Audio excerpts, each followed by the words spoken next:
ਸਤਨਾਮ ਸ਼੍ਰੀ ਵਾਹਿਗੁਰੂ ਸਾਹਿਬ JIO. परम सन्मानयोग गुरु रूप गुरु खालसा साध संगत जी, वाहिगुरु जी का खालसा वाहिगुरु जी की फतेह। श्री गुरु अर्जन देव जी की शादी होया 12 साल बीत गए सन, पर आप जी के ग्रह अजे तक कोई संतान नहीं सी हुई। हर एक इस्त्री के मन अंदर माता बनने की इच्छा कुदरती हुंदी है, पर यह प्रभु की दात है। जिस ते प्रभु तुठे उसकी झोली विच ही ये दात पैंदी है। कुछ समा तो इस्त्री संतान की उड़ीक सबर संतोख नाल करती है, पर काफ़ी समा बीत जाण ते जदों यह दात प्राप्त ना होवे तां फिर इस्त्री बेचैन हो जाती है। इहो हाल माता गंगा जी का होया। वो हर घड़ी संतान की सिक विच तरसदे रहिंदे सन। प्रीति चंद की पत्नी दे हर समय के मेहणे ते चोभा भी माता जी का मन अशांत रखदियां सन। एक समा ऐसा आया कि माता गंगा जी की दासी ट्रंक विच पए कपड़िਆਂ ਨੂੰ हवा लवाउण लई कोठे ते खिलार रही सी। सिख संगतां वालों भेट होए बड़े कीमती रेशमी कपड़े कोठे ते खिलरे होए जदों प्रीति चंद की पत्नी करमों ने देखे तो उसका मन बहुत दुखी होया। प्रीति चंद के घर आउण ते उस दुखी होई ने अपना दुखड़ा अपने पति अगे रोना शुरू कर दिता। कहण लगी, देखो जी, अर्जन देव के घर किड्डे कीमती कपड़े संगतां वालों भेट किए हुए आउंदे हन। सारा चढ़ावा ते होर कीमती वस्तां सब उन्हां कोल ही जांदियां हन। सानू तां कोई पुछदा ही नहीं। गंगा के घर आके संगतां उसनूं मत्था टेकदियां हन ते भेटा हाज़र करदियां हन। प्रीति चंद अपनी पत्नी का रोना सुन के कहण लगा, भलीए चिंता ना कर, अर्जन देव के घर किहड़ा कोई पुत्र धी है, उसने तो औंतरा ही जाना है। ये सब वस्तां एक दिन तेरे पुत्रां ने ही वरतनियां हन। तू चिंता ना कर, थोड़े दिन होर चुप करके कट लै, ये सब कुछ साडा ही हो जाना है। प्रीति चंद ते करमों की गलबात माता गंगा जी की दासी सुन रही सी। वो ये वार्तालाप सुन के बहुत दुखी हुई। उसने झटपट सारे कपड़े इकट्ठे कर ले ते हेठां लै गई। दासी ने दोहां जियां की सारी गलबात माता गंगा जी नूं दस दित्ती। सुन के माता जी बड़े उदास हो गए। वो सोचण लग पे कि की मेरे कर्मां विच पुत्र का मूँह वेखना नहीं लिखिया। साडियां ये सब वस्तां करमों दे पुत्र धीआं साਂਭणगे। की मैं इस संसार तो निपुत्ती हो जावांगी? मेरे इस जीवन का की लाभ है? इन्हां विचारां विच ग्रसे माता जी बड़े निम्मो चूणे हो के बैठ गए। माता गंगा जी इस दशा विच बैठे हुए सन कि श्री गुरु अर्जन देव जी बाहरों महलों में आए। आप पलंग ते बैठे तो आप जी की निगाह माता गंगा जी के उदास चेहरे ते पै गई। आपने माता गंगा जी नूं कोल बुला के पुछया, की गल है, अज तुसीं बड़े उदास बैठे हो? माता जी ने नेत्रां विच जल भर के कहा, महाराज जी, आप सब संगतां दीआं मनोकामनावां पूरीआं करदे हो। एक मैं ही निकरमण ऐसी हाँ जिहड़ी आप दी बख्शिश तो खाली बैठी हाँ। सतगुरु जी ने कहा, तुसीं अपनी इच्छा दसो, गुरु नानक दे दरों सब दातां प्राप्त होणगियां। माता गंगा जी ने उस वेले सारी विथ्या सतगुरु जी नूं सुनाई अते बेनती की कि महाराज जी, मेरी झोली पुत्र की दात बख्शो। गुरु नानक दे घर किसी वस्तु की घाट नहीं है। इस दात की प्राप्ति वास्ते तुहानूं कुछ यतन करना पवेगा। गुरु घर के श्रोमणी सिख बाबा बुढ़ा जी की सेवा में हाज़र हो के उन्हां दी सेवा करके ते उन्हां नूं प्रसन्न करके वर प्राप्त करो। उन्हां दे बचनां विच बड़ी ही शक्ति है। वो प्रसन्न हो के बचन करनगे तो आप दी मुराद जरूर पूरी होवेगी। बाबा जी अकाल पुरख के चरनां विच तुहाडी कामना पूरी होण दी अरदास करनगे। ਉਹਨਾਂ ਦੀ ਕੀਤੀ ਅਰਦਾਸ ਖਾਲੀ ਨਹੀਂ ਜਾਂਦੀ। ਸਤਿਗੁਰੂ ਜੀ ਨੇ ਮਾਤਾ ਗੰਗਾ ਜੀ ਨੂੰ ਇਸ ਤਰ੍ਹਾਂ ਕਿਹਾ। ਸਤਿਗੁਰੂ ਜੀ ਦੇ ਬਚਨ ਸੁਣ ਕੇ ਮਾਤਾ ਜੀ ਬੜੇ ਪ੍ਰਸੰਨ ਹੋ ਗਏ। ਉਹਨਾਂ ਨੇ ਬਾਬਾ ਬੁੱਢਾ ਜੀ ਦੀ ਮਹਿਮਾ ਸੁਣੀ ਹੋਈ ਸੀ। ਉਹਨਾਂ ਨੂੰ ਭਰੋਸਾ ਬੱਝ ਗਿਆ ਕਿ ਬਾਬਾ ਬੁੱਢਾ ਜੀ ਦੇ ਵਰ ਨਾਲ ਮੈਨੂੰ ਪੁੱਤਰ ਦੀ ਦਾਤ ਜ਼ਰੂਰ ਪ੍ਰਾਪਤ ਹੋਏਗੀ। ਦੂਜੇ ਦਿਨ ਮਾਤਾ ਗੰਗਾ ਜੀ ਨੇ ਬੜੇ ਉਤਸ਼ਾਹ ਨਾਲ ਦਾਸੀ ਨੂੰ ਕਿਹਾ ਕਿ ਤਿਆਰੀ ਕਰੋ, ਅਸੀਂ ਬਾਬਾ ਬੁੱਢਾ ਜੀ ਦੀ ਸੇਵਾ ਵਿੱਚ ਹਾਜ਼ਰ ਹੋਣ ਵਾਸਤੇ ਬੀੜ ਵੱਲ ਚੱਲਣਾ ਹੈ। ਮਾਤਾ ਜੀ ਦੇ ਕਹਿਣ ਅਨੁਸਾਰ ਕਈ ਤਰ੍ਹਾਂ ਦੇ ਖਾਣੇ ਤਿਆਰ ਕੀਤੇ ਗਏ। ਇੱਕ ਰਾਤ 'ਤੇ ਸਾਰੇ ਪਕਵਾਨ ਰੱਖੇ ਗਏ। ਮਾਤਾ ਜੀ ਨੇ ਆਪਣੇ ਨਾਲ ਕੁਝ ਸੇਵਕ ਤੇ ਦਾਸੀਆਂ ਲਈਆਂ ਤੇ ਰੱਥਾਂ 'ਤੇ ਸਵਾਰ ਹੋ ਕੇ ਬੜੀ ਧੂਮ-ਧਾਮ ਨਾਲ ਬੀੜ ਵੱਲ ਚੱਲ ਪਏ। ਬਾਬਾ ਜੀ ਬੀੜ ਵਿੱਚ ਪ੍ਰਭੂ ਦੇ ਸਿਮਰਨ ਵਿੱਚ ਮਗਨ ਬੈਠੇ ਸਨ ਕਿ ਉਹਨਾਂ ਨੇ ਦੂਰੋਂ ਧੂੜ ਉੱਡਦੀ ਵੇਖੀ ਤੇ ਰੱਥਾਂ ਦੇ ਆਉਣ ਦਾ ਖੜਾਕ ਸੁਣਿਆ। ਬਾਬਾ ਜੀ ਨੇ ਇੱਕ ਸਿੱਖ ਨੂੰ ਕਿਹਾ, ਦੇਖ ਗੁਰਮੁਖਾ, ਇਹ ਕੌਣ ਆ ਰਿਹਾ ਹੈ? ਸਿੱਖ ਗਿਆ ਤੇ ਮਾਤਾ ਜੀ ਨੂੰ ਆਉਂਦਾ ਵੇਖ ਕੇ ਬਾਬਾ ਜੀ ਨੂੰ ਆਣ ਕੇ ਕਹਿਣ ਲੱਗਾ, ਬਾਬਾ ਜੀ, ਗੁਰੂ ਕੇ ਮਹਿਲ ਆਪ ਜੀ ਵੱਲ ਆ ਰਹੇ ਹਨ। ਬਾਬਾ ਬੁੱਢਾ ਜੀ ਦੇ ਮੂੰਹੋਂ ਇਹ ਬਚਨ ਸੁਤੇ ਸਿੱਧ ਹੀ ਨਿਕਲ ਗਿਆ ਕਿ ਗੁਰੂ ਕਿਆਂ ਮਹਿਲਾਂ ਨੂੰ ਕਿੱਧਰ ਦੀ ਭਾਜੜ ਪੈ ਗਈ ਹੈ। ਬਾਬਾ ਜੀ ਦੇ ਇਹ ਬਚਨ ਸੁਣ ਕੇ ਮਾਤਾ ਜੀ ਉੱਥੇ ਹੀ ਰੁਕ ਗਏ। ਅੱਗੇ ਵਧਣ ਦੀ ਹਿੰਮਤ ਨਾ ਪਈ।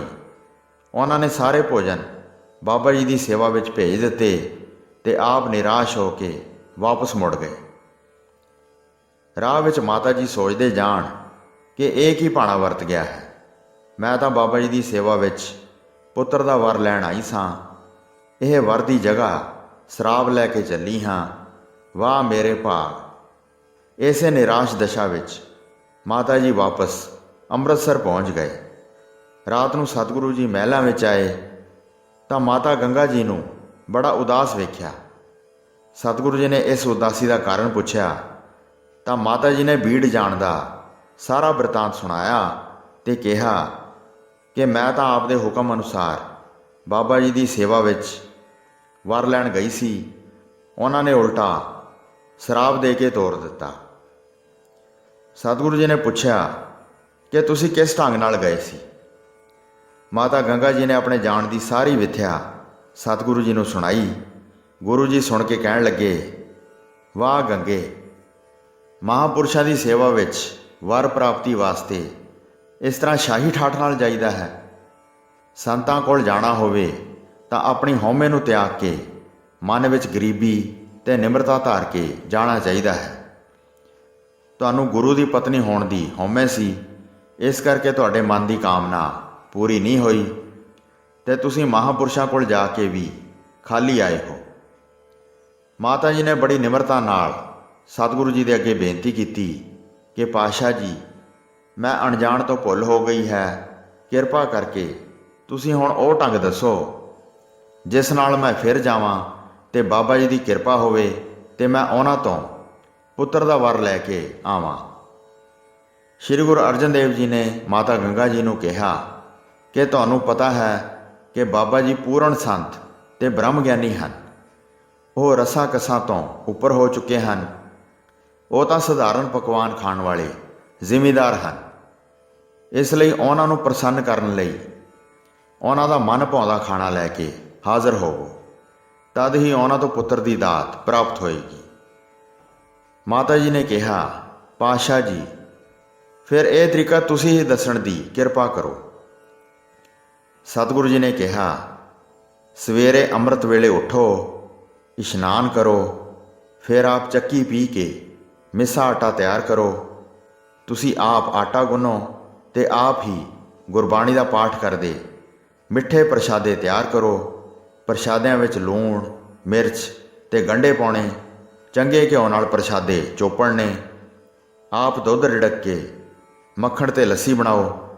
ਫਿਰ ਇਹਨਾਂ ਪ੍ਰਸ਼ਾਦਿਆਂ ਨੂੰ ਆਪਣੇ ਸਿਰ ਤੇ ਚੁੱਕ ਕੇ ਨਾਲ ਲੱਸੀ ਦਾ ਗੜਵਾ ਲੈ ਕੇ ਨੰਗੇ ਪੈਰੀ ਤੁਰ ਕੇ ਬਾਬਾ ਬੁੱਢਾ ਜੀ ਦੀ ਸੇਵਾ ਵਿੱਚ ਹਾਜ਼ਰ ਹੋਵੋ। ਇਸ ਤਰ੍ਹਾਂ ਬਾਬਾ ਜੀ ਪ੍ਰਸੰਨ ਹੋਣਗੇ ਤੇ ਆਪ ਦੀ ਝੋਲੀ ਪੁੱਤਰ ਦੀ ਦਾਤ ਦਾ ਵਰ ਪਾਉਣਗੇ। ਅਗਲੇ ਦਿਨ ਮਾਤਾ ਗੰਗਾ ਜੀ ਨੇ ਸਤਿਗੁਰੂ ਜੀ ਦੇ ਦੱਸੇ ਅਨੁਸਾਰ ਅੰਮ੍ਰਿਤ ਵੇਲੇ ਉੱਠ ਕੇ ਪ੍ਰਸ਼ਾਦੇ ਤਿਆਰ ਕੀਤੇ ਲੱਸੀ ਰੜਕੀ ਤੇ ਮੱਖਣ ਕੱਢਿਆ। ਇੱਕ ਦਾਸੀ ਨੂੰ ਨਾਲ ਲੈ ਕੇ ਇਹ ਸਾਰਾ ਭੋਜਨ ਆਪ ਚੁੱਕ ਕੇ ਗੁਰਬਾਣੀ ਦਾ ਪਾਠ ਕਰਦੇ ਹੋਏ ਬਾਬਾ ਬੁੱਢਾ ਜੀ ਦੀ ਸੇਵਾ ਵਿੱਚ ਜਾਣ ਲਈ ਬੀੜ ਵੱਲ ਚੱਲ ਪਏ। ਅੱਗੇ ਬਾਬਾ ਜੀ ਬੜੀ ਤੀਬਰਤਾ ਨਾਲ ਪ੍ਰਸ਼ਾਦੇ ਦੀ ਉਡੀਕ ਕਰ ਰਹੇ ਸਨ, ਕਿਉਂਕਿ ਬਾਬਾ ਜੀ ਨੇ ਰਾਤ ਦਾ ਪ੍ਰਸ਼ਾਦਾ ਨਹੀਂ ਸੀ ਛਕਿਆ।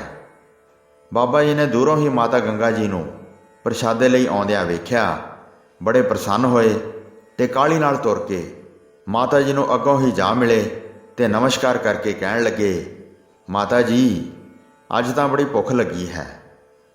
ਤੁਸੀਂ ਬੜੀ ਕਿਰਪਾ ਕੀਤੀ ਹੈ ਜੋ ਆਪਣੇ ਸੇਵਕ ਲਈ ਆਪ ਪ੍ਰਸ਼ਾਦੇ ਲਿਆਏ ਹੋ। ਤੁਸੀਂ ਧੰਨ ਹੋ। ਮਾਤਾ ਨੂੰ ਆਪਣੇ ਬੱਚੇ ਦੀ ਭੁੱਖ ਦਾ ਕਿੰਨਾ ਖਿਆਲ ਹੈ। ਇਹ ਕਹਿ ਕੇ ਆਪ ਉੱਥੇ ਹੀ ਇੱਕ ਬ੍ਰਿਛ ਥੱਲੇ ਚਾਦਰਾ ਵਿਛਾ ਕੇ ਬਹਿ ਗਏ। ਮਾਤਾ ਜੀ ਤੋਂ ਪ੍ਰਸ਼ਾਦੇ, ਲੱਸੀ, ਦਹੀਂ ਤੇ ਮੱਖਣ ਲੈ ਕੇ ਛਕਣ ਲੱਗ ਪਏ। ਗੰਢਾ ਲੈ ਕੇ ਉਸ ਨੂੰ ਮੁੱਕੀ ਮਾਰ ਕੇ ਭੰਨਿਆ ਤੇ ਪ੍ਰਸੰਨ ਹੋ ਕੇ ਸਹਿ ਸੁਭਾਅ ਹੀ ਬਚਨ ਕਰਨ ਲੱਗ ਪਏ, ਮਾਤਾ ਜੀ, ਜਿਸ ਤਰ੍ਹਾਂ ਮੈਂ ਮੁੱਕਾ ਮਾਰ ਕੇ ਗੰਢਾ ਭੰਨਿਆ ਹੈ, ਇਸੇ ਤਰ੍ਹਾਂ ਜ਼ਾਲਮਾਂ ਦੇ ਸਿਰ ਭੰਨਣ ਵਾਲਾ ਬੜਾ ਬਲੀ ਯੋਧਾ ਸਪੁੱਤਰ ਜਨਮੇਗਾ। ਬੜਾ ਸ਼ਕਤੀਵਾਨ ਸੂਰਮਾ ਹੋਵੇਗਾ ਤੇਰਾ ਪੁੱਤਰ। ਰਾਜੇ ਮਹਾਰਾਜੇ ਉਸ ਦੇ ਚਰਨਾਂ ਉੱਤੇ ਝੁਕਣਗੇ। ਮਾਤਾ ਜੀ, ਅੱਜ ਜਿਸ ਤਰ੍ਹਾਂ ਤੁਸੀਂ ਮੇਰੀ ਭੁੱਖ ਨਿਵਰਤ ਕੀਤੀ ਹੈ, ਇਸੇ ਤਰ੍ਹਾਂ ਅਕਾਲ ਪੁਰਖ ਆਪ ਦੀ ਪੁੱਤਰ ਦੀ ਭੁੱਖ ਪੂਰੀ ਕਰੇਗਾ। ਤੁਹਾਡੇ ਘਰ ਪ੍ਰਭੂ ਦਾ ਅਵਤਾਰ ਪ੍ਰਗਟ ਹੋਵੇਗਾ। ਮਾਤਾ ਜੀ ਨੇ ਬਾਬਾ ਬੁੱਢਾ ਜੀ ਨੂੰ ਕੋਲ ਬਹਿ ਕੇ ਬੜੇ ਪ੍ਰੇਮ ਤੇ ਸ਼ਰਧਾ ਨਾਲ ਪ੍ਰਸ਼ਾਦਾ ਛਕਾਇਆ ਤੇ ਬਾਬਾ ਜੀ ਨੂੰ ਪ੍ਰਸੰਨ ਕਰਕੇ ਪੁੱਤਰ ਦੀ ਪ੍ਰਾਪਤੀ ਦਾ ਵਰ ਲੈ ਲਿਆ। ਬਾਬਾ ਜੀ ਨੂੰ ਨਮਸਕਾਰ ਕਰਕੇ ਮਾਤਾ ਜੀ ਬੜੀ ਪ੍ਰਸੰਨਤਾ ਤੇ ਉਤਸ਼ਾਹ ਨਾਲ ਅੰਮ੍ਰਿਤਸਰ ਨੂੰ ਵਾਪਸ ਤੁਰ ਪਏ। ਰਾਤ ਨੂੰ ਸਤਿਗੁਰੂ ਜੀ ਮਹਿਲਾਂ ਵਿੱਚ ਆਏ ਤਾਂ ਮਾਤਾ ਜੀ ਨੇ ਅੱਜ ਦੀ ਸਾਰੀ ਵਾਰਤਾ ਸਤਿਗੁਰੂ ਜੀ ਨੂੰ ਸੁਣਾਈ।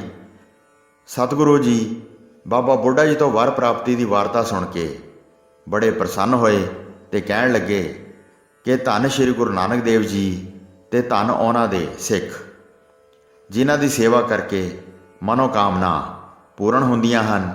ਨਿਮਰਤਾ ਨਾਲ ਮਹਾਂਪੁਰਸ਼ਾਂ ਦੀ ਸੇਵਾ ਵਿੱਚ ਜਾਣ ਨਾਲ ਸਭ ਕਾਰਜ ਸਿੱਧ ਹੁੰਦੇ ਹਨ। ਬਾਬਾ ਜੀ ਦੇ ਕਹੇ ਬਚਨ ਅਵਸ਼ਯ ਪੂਰੇ ਹੋਣਗੇ। ਤੁਸੀਂ ਇਹ ਨਿਸ਼ਚਾ ਰੱਖੋ, ਸੰਤਾਂ ਦੇ ਬਚਨ ਅਟਲ ਹੁੰਦੇ ਹਨ। ਗਿਰ ਬਸੁਧਾ ਜਲ ਪਵਨ ਜਾਏਗੋ, ਇੱਕ ਸਾਧ ਬਚਨ ਅਟਲਾਧਾ। ਬਾਬਾ ਬੁੱਢਾ ਜੀ ਗੁਰੂ ਘਰ ਦੇ ਅਨੰਨ ਸੇਵਕ ਹਨ। ਉਹ ਤਪ ਦੀ ਮੂਰਤੀ ਤੇ ਬ੍ਰਹਮ ਗਿਆਨੀ ਹਨ। ਇਉਂ ਸਤਿਗੁਰੂ ਜੀ ਬਾਬਾ ਬੁੱਢਾ ਜੀ ਦੀ ਪ੍ਰਸ਼ੰਸਾ ਕਰਦੇ ਹੋਏ ਬਿਰਾਜ ਗਏ। ਬਾਬਾ ਬੁੱਢਾ ਜੀ ਦੇ ਬਚਨਾਂ ਤੇ ਸਤ ਹੋਣ ਦਾ ਸਮਾਂ ਨੇੜੇ ਆ ਗਿਆ। ਵਰ ਪ੍ਰਾਪਤੀ ਤੋਂ ਬਾਅਦ ਮਾਤਾ ਗੰਗਾ ਜੀ ਆਈਆਂ ਗਈਆਂ ਸੰਗਤਾਂ ਦੀ ਆਪਣੇ ਹੱਥੀਂ ਸੇਵਾ ਕਰਦੇ ਤੇ ਗੁਰਬਾਣੀ ਦਾ ਪਾਠ ਬੜੇ ਪ੍ਰੇਮ ਨਾਲ ਕਰਦੇ। ਹੋਈਆਂ ਭੁੱਲਾਂ ਚੁੱਕਾਂ ਦੀ ਖਿਮਾ ਬਖਸ਼ਣੀ ਜੀ। ਦਾਸ ਨੂੰ ਆਗਿਆ ਦਿਓ। ਵਾਹਿਗੁਰੂ ਜੀ ਕਾ ਖਾਲਸਾ, ਵਾਹਿਗੁਰੂ ਜੀ ਕੀ ਫਤਿਹ।